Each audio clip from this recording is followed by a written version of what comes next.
Next. Doesn't say hello. No, I don't force him to say hello to me. Now, how are you doing? How was your day, dear? How was it? How was it my okay? day, dear? Great. There goes a scandal right in and of itself. Thanks a lot. Have big news tonight. Big show for you. Huge news, and thanks so much, Sean. I'm Laura Ingraham, and this is the Ingraham Angle. We have a ton of news to bring to you tonight, and of course, we're all waiting on the imminent release of that controversial FISA memo. Democrats are trying like mad to stop it, but we hear President Trump has already given it the green light. Also, a follow-up to last night's heart-wrenching interview with the parents of a young girl brutally murdered by MS-13 gang members. Tonight, we'll speak with two more parents who suffered the same tragedy on the same day. And they were also consoled by President Trump. Plus, Mad Maxine Waters is responding to the State of the Union. Isn't she a little late? With parental warning. We'll explain. And Hollywood crosses a line with a show depicting, get this, the violent rape of a conservative pundit who is kind of a dead ringer for Ann Coulter. Ann herself will be here to respond. But first, Democrats define victimhood down. That's the focus of tonight's angle. Everywhere you turn, the Democrats and their fawning media enablers are elevating the concerns of non-Americans over actual Americans. Now, last night, as I said, I interviewed the parents of 15-year-old Nissa Mickens, who was murdered by illegal alien MS-13 gang members. They were President Trump's guests at Tuesday's State of the Union. I asked them what they thought about the Democrats' failure to stand when they were recognized. I felt it was very disrespectful. For the simple fact, the Democrats who was there who did not stand up, they were African Americans. They did not have the respect or to honor what just happened to our lives and to America's lives. Regardless of how they feel about the president, they should show the respect, because I would show them the respect if that was their loved one. So classy and so moving. President Trump was right to address the brutality of these Salvadoran gangs victimizing law-abiding, innocent Americans. And he also highlighted the otherwise forgotten victims among them. Of course, all liberal media types could do in response to all this was just dismiss it as just, oh, come on, MS-13, that threat's kind of overblown. It's political hype. Nissa's mom reacted to that sentiment with incredulity.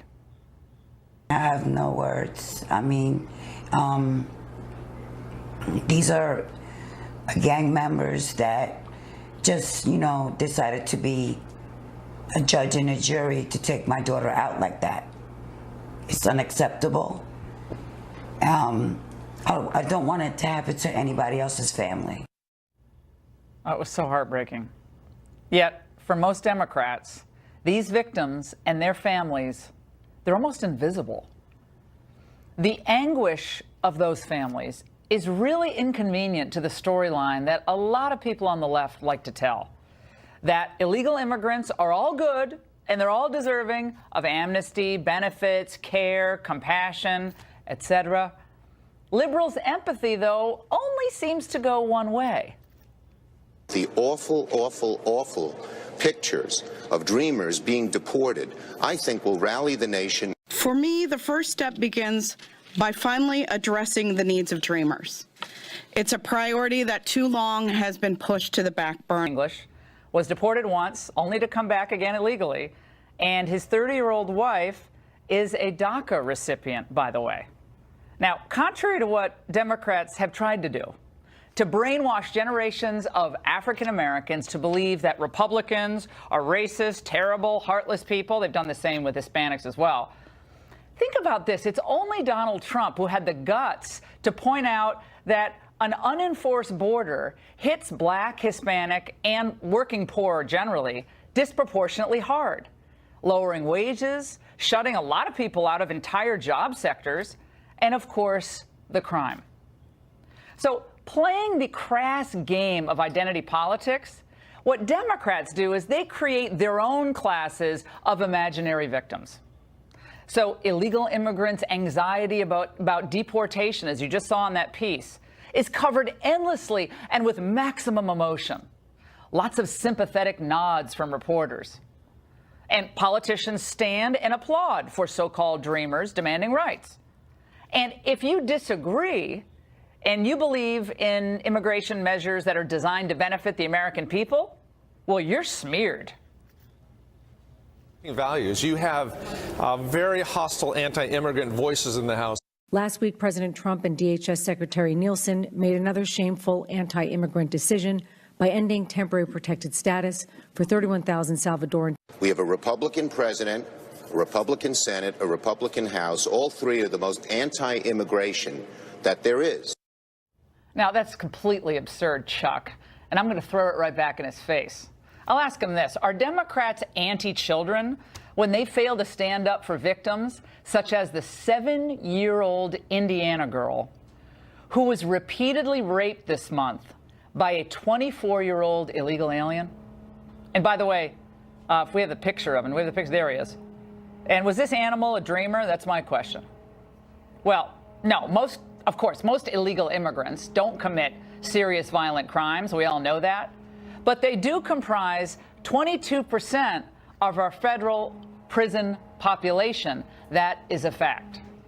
And by the way, a new study of Arizona residents by economist John Lott finds that illegal immigrants are 142% more likely to be convicted of a crime than other Arizonans.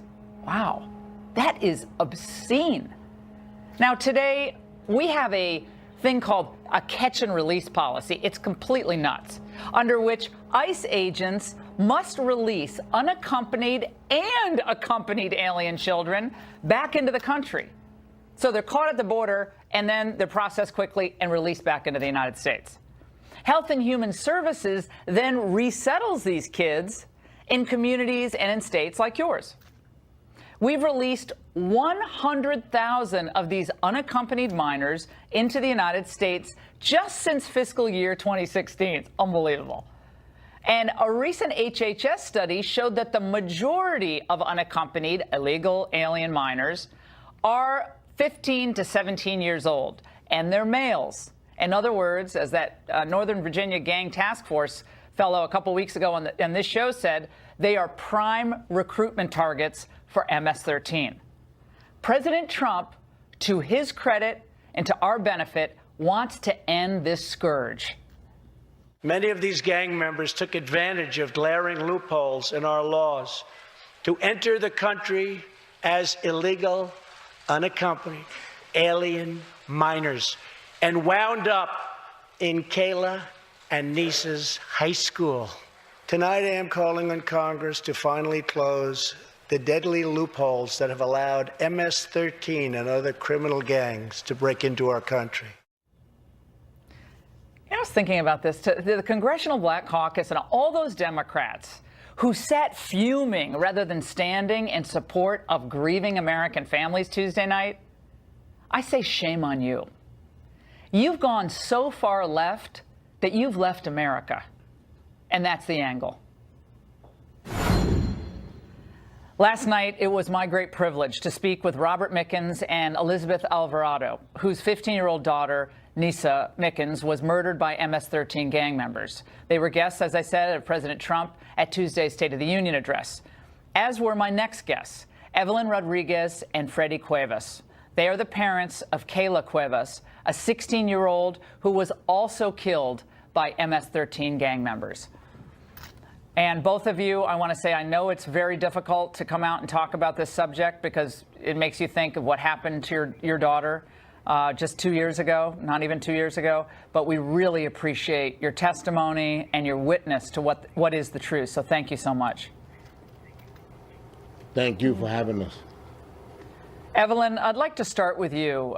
You've heard the sentiment expressed time and again that the President Trump is making too much of this MS-13 issue, that it's being used for just political purposes, and people didn't even know about MS-13 unless it was for Fox News, kind of dismissing it. What's your reaction to that?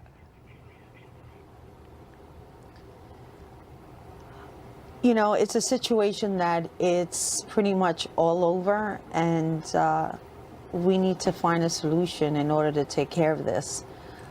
It is a serious problem, and I just don't want another family to go through the pain that we've been enduring every day since this happened. Freddie, for our viewers who don't know the brutality of MS-13, tell us what happened to Kayla.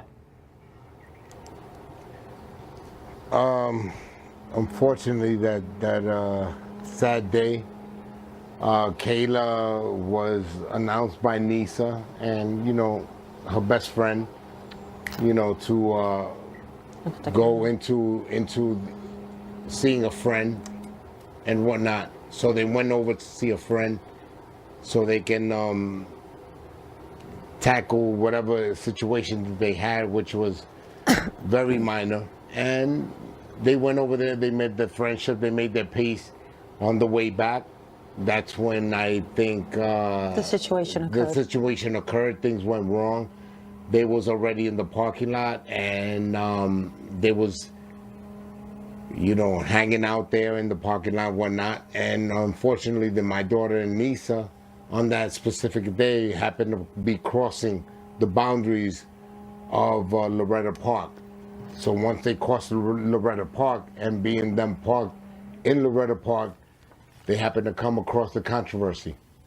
Well, the motto of MS-13 is kill, rape, and control. And Evelyn, I have a daughter who's 12 and a half years old, and my heart breaks for you to have read what they did to her.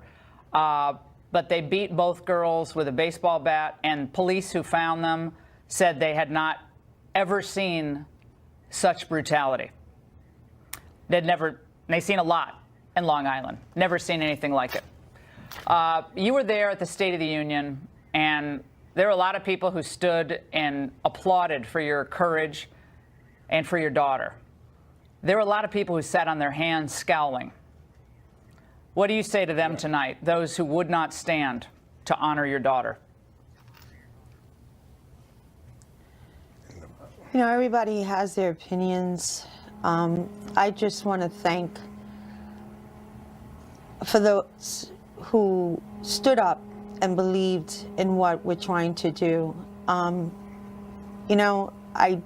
don't know what they were thinking. I know as a parent, I'm feeling the loss of my daughter. I feel it every day. There's not a day, a second that I don't think about my daughter. And they just don't understand the pain of a parent losing their child to this gang violence. And I hope they never will. It's something that you don't think about. Our kids should be burying us when we're ready to go, not the parents burying their kids. Their lives are ahead of them. I just want the government to really think about the choices and the solutions and the plans that they have in order to take care of this problem. It's a serious problem. They need to really consider it. I know there's other issues here in the U.S., but this is one issue that they need to tackle on. Well, I think there's a lot of empathy expressed on a daily basis for people who are in the country illegally who fear deportation, and I'm sure, that's a legitimate fear. What we want to do on this show is showcase those who are forgotten. And until President Trump came along, I think they were largely ignored or invisible victims. But we think the empathy should go to American citizens who are brutally hurt and harmed and killed by people who should never have been in this country in the first place. And that's what we're going to do every night. And we just salute you for coming on. And I know how hard it is. You're not a political person. But I think we need solutions that ensure that none of this happens again. I'm sorry. No, right. this can't keep happening. I just want to make sure. No, absolutely not. No. Absolutely not. I just want the resources and the programs and the funding to come into our community and the schools. And like I said, this is not just happening here in Suffolk County. It's happening all over. 40 states. There are 10,000 members of MS-13 all across the United States. Evelyn, Freddie, we really appreciate your time. Thank you for being with us. tonight. Thank you. Well, Really thank you for appreciate having it. us as well. And God bless you. I appreciate you as well. Thank you, You too. likewise as Bye-bye. well.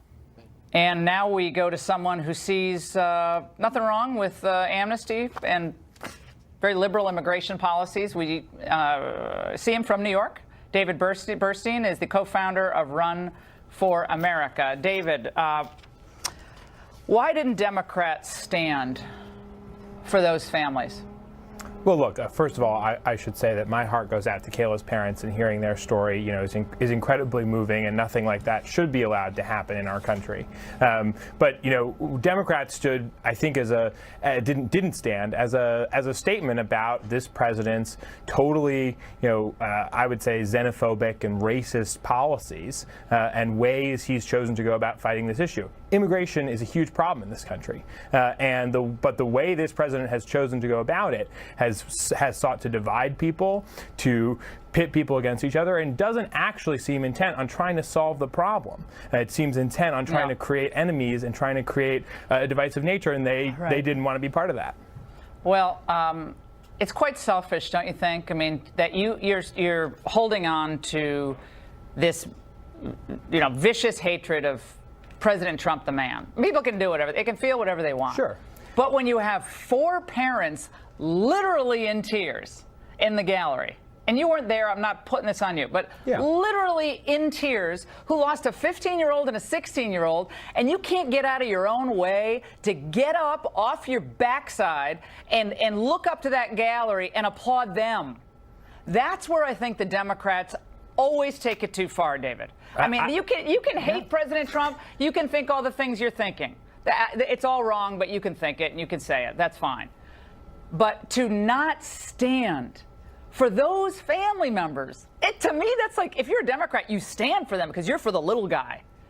But you look like you're for your own views. I'm sorry, I don't mean to talk over you. Go ahead. No.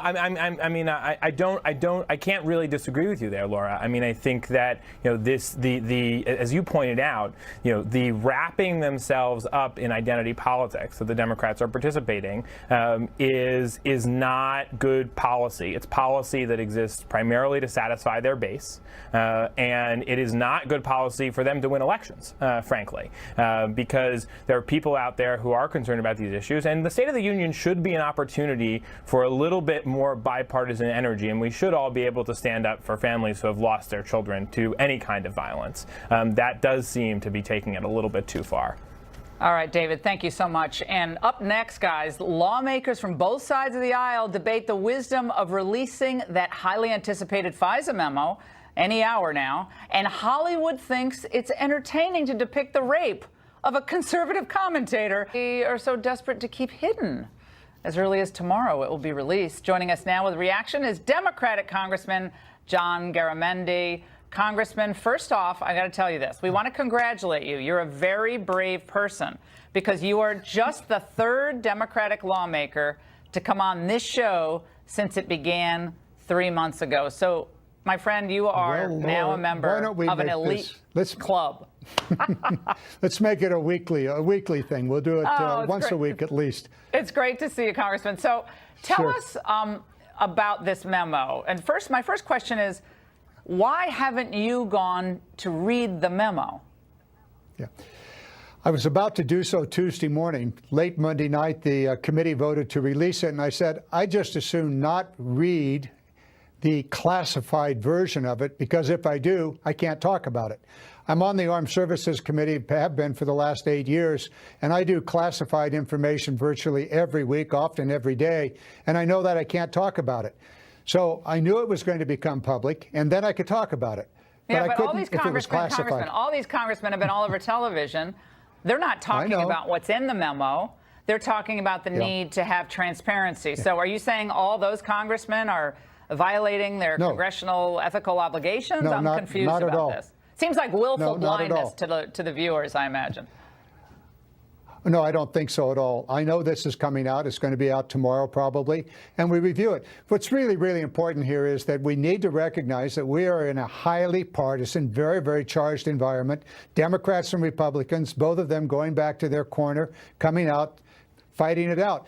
But what has to be done here is to fully understand this. Now, the Democrats have their memo, the Republicans have their memo. Put them both out there. Let the public judge exactly what this is all about. We need to know we have a very serious challenge. The CIA director, Mr. Pompeo, said that he fully anticipates that Russia will interfere in the 2018 elections, which are coming up next month in March. So we need to be prepared. However, very little, almost nothing has been done about protecting our election process. Okay, so that needs to be done. I understand that completely, but what does that have to do with the memo? I hope we all do. But yeah, well, it has what does that everything to do with the memo. Well, the memo itself speaks to another part of the problem that confronts us, and that is how do we understand and protect this nation? Congressman, no, I mean, come on. The memo doesn't have anything to do with Russian collusion. You know that as well as I do, even though neither of us have read it, but I bet you my bottom dollar that has nothing to do with collusion. What it does have to do with is how a FISA application was drafted and on what it was based. And if it's based on demo-oppo research, Congressman, that should never have been done. That's the problem. Like you guys are the oversight of the executive branch. You do the oversight of the FBI and the DOJ. And the American people, Laura, a lot of them are very concerned about this investigation, and I think the people have a right to know. Allow me to go back to the point I made a moment ago, and that is that we are in a very charged, highly partisan situation in that committee, in the Congress, and really around this country. What we have to do is to make sure that our intelligence agencies are acting properly under the restrictions and the Constitution and able to protect this nation. All right, but Congressman, are we going to find out after they've written a report to try to impeach the president? I mean, don't you think we should know now if the basis of the investigation was faulty? And there are two reports, Laura. There is a Republican report. There's a Democratic report. I'm fine with releasing the Democrat report. I'm fine with that. I have no problem with that. Let's get it done. Put them on the table, and let's get the information out there. That's what we have to do. From that information, two things would be available to us. Come on, just go take a peek at the memo tonight. And then tomorrow morning, it'll be right at the top of the news cycle. But here's the point. Two things we need to do, Laura. Quick. We need to make sure that our intelligence agencies are able to protect us. Secondly, exactly. Both of those memos on the table and a hearing. Well, let's get the memos out there, and let's have those Justice Department come before us. We really appreciate it. And let's remember, go again. Numero tres, number 3. Okay, you got number 3. I'll be back next week. Tell your colleagues we don't bite. It's okay to come on. They'll be fine. No, all right. You take care. And the Senate Intelligence Committee is having its own heated debate over the FISA memo. Joining us now for reaction on the Republican side is Senator Jim Lankford of Oklahoma, a member of that committee. Senator, you heard Congressman Garamendi there. He hadn't read the memo. He's concerned about releasing the memo. He didn't want to read it because then he couldn't talk about it. I didn't quite follow that. But nevertheless, we're glad that he came on. Your view on this situation now, because the Democrats are saying Republicans now are anti-FBI and poisoning the whole kit and caboodle with their integrity and character of the agents. Let me just say, there are 35,000 employees in the FBI, and there's some fantastic people that work all around the country. They keep us safe on terrorism. They keep us safe from gang violence. They work exceptionally hard in cybersecurity. There's some fantastic folks. But it is very clear there are also some people that were in headquarters that we have text messages of back and forth that worked in the Hillary Clinton email scandal and then were hired on to do the Trump investigation by the special counsel that clearly had biases against President Trump and were trying to support Hillary Clinton in the campaign. There's no question about that. So this is not a challenge to the 35,000 hardworking men and women keeping us safe in the FBI. This is a challenge to probably people they are frustrated with that are in headquarters that are not following basic FBI code and procedures. And Senator, did it bother you to find out yesterday that the Deputy FBI Director, Andrew McCabe, was one of a few people who knew that there were thousands of those Hillary emails as early as September 28th of 2016, and then the Congress wasn't told about that until a full month later. Do you have concerns about that, given your oversight responsibilities? I do have concerns. I do sit on the Intelligence Committee and on the Homeland Security Committee, both of them having oversight there for the basic functions of our security and our intelligence. That is very serious. Anytime you get evidence and you sit on that evidence for a long period of time, and then once it's exposed and Jim Comey knew about it, then they frantically went through it in a couple of days to be able to work through that. That's interesting to see them during the heat of the election to sit on additional information that on Anthony Weiner's computer, that his wife was sending him information that did include some of this email traffic that was supposed to be secured traffic, but then she's also forwarding onto her husband's unsecured computer as well. That's a big concern and should have been a big concern. And by the way, Senator, Jim Comey was, he's quite the tweeter lately, and he tweeted this earlier today. He said, all should appreciate the FBI speaking up. I wish more of our leaders would, but take heart. American history shows that in the long run, weasels and liars never hold the field, so long as good people stand up. Not a lot of schools or streets named for Joe McCarthy. Your reaction to that? Well, it's kind of a little stunning reaction. Clearly, the FBI, if they have a bad actor there that is a biased person, then that person needs to be cleared as well. Again, we've got 35,000 great folks that are serving. We need to continue to honor their service as well. And it was interesting. I heard a comment that the congressman had made before saying nothing has been done to prepare for that. That is absolutely not true.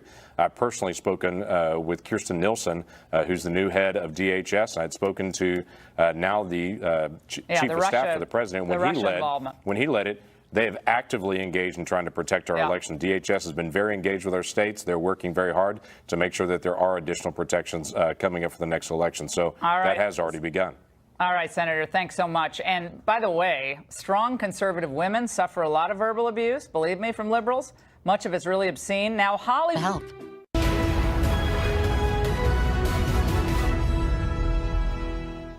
This time, a lot of folks think Hollywood has really gone too far. The television show Law & Order Special Victims Unit has pushed liberal politics before. We all know that. But last night's episode portrayed the brutal rape of a conservative commentator by a member of the radical leftist group Antifa. A totalitarian PC culture has taken over this country. And you know what? We are sick of it.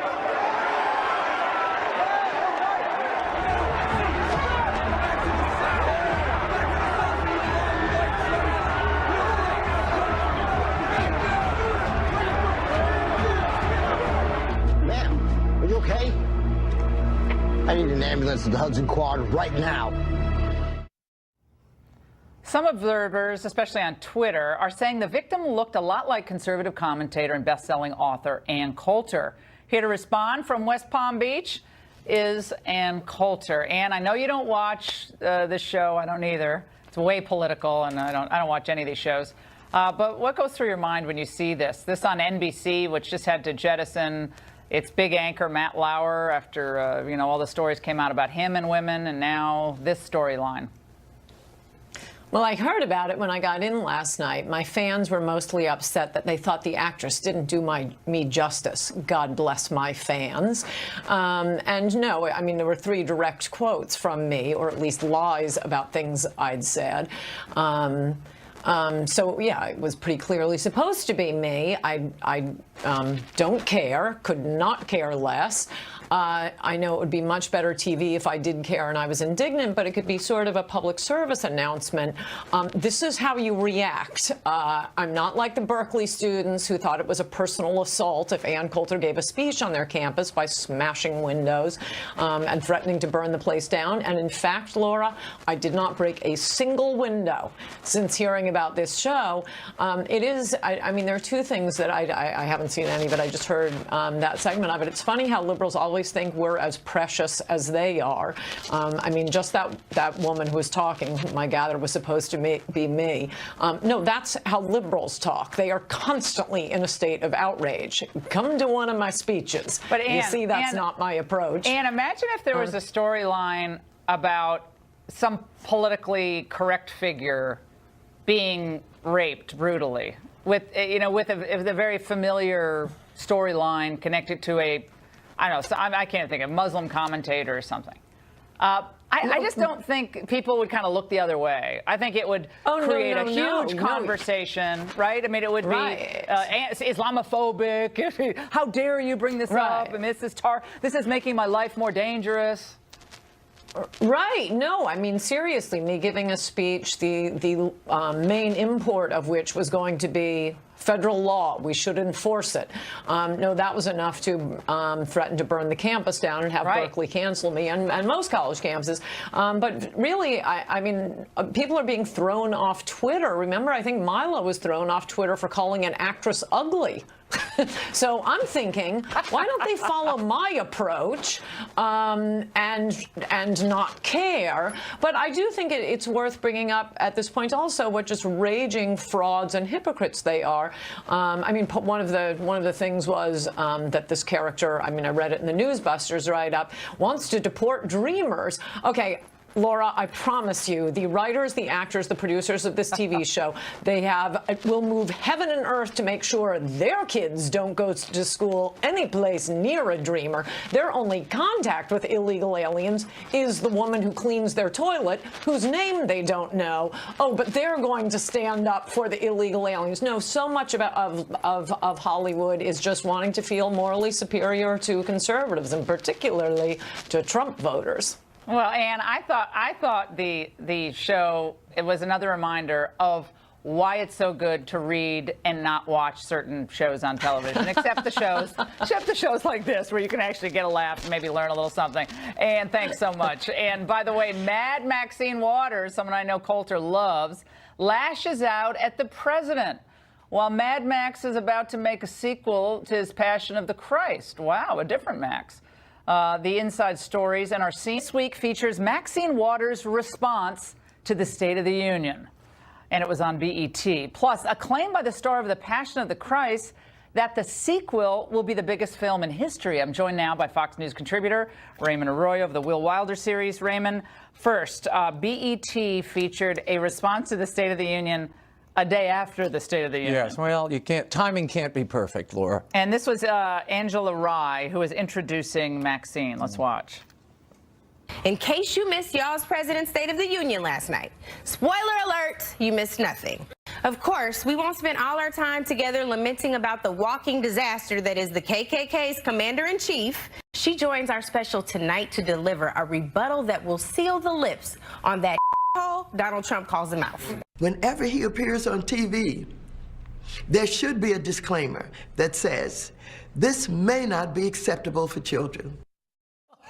She should have had the disclaimer for the host of the show. Angela Rye has a potty mouth. We cut out some of the other things. Oh, no, we cut out the other lines. Where's her disclaimer? Well, first of all, was Maxine Waters, did a child make the backdrop for that set? What was that? Well, I thought for a minute they went to her live in the parking lot of the Capitol. Yeah, I was like, wait, where's the car park? Look at that. Center. Oh, what is it? That's like a white Capitol. I didn't even understand that. But there's always understatement with Maxine Waters, right? Yes. He'll never be presidential. Right. And he'll never be presidential. Let's watch the next one. He's not presidential, and he never will be presidential.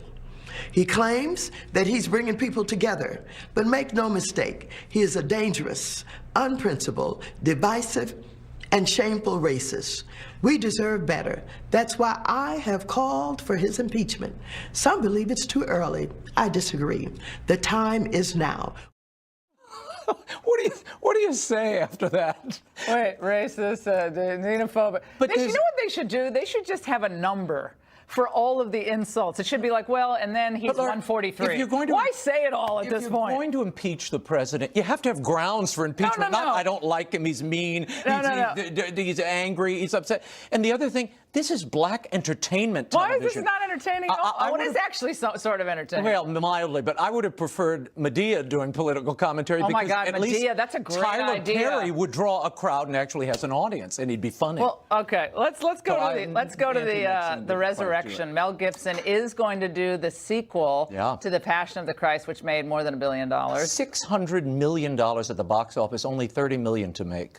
I mean, it's $600 million. Yeah, but it's one of the biggest R-rated films of all time. Okay, but let's go to the resurrection. Now, how did this come about? Jim Caviezel did an interview with USA Today where he said, He This played is moving Christ in forward, the, right. in the This is going to be the biggest movie of all time, he said.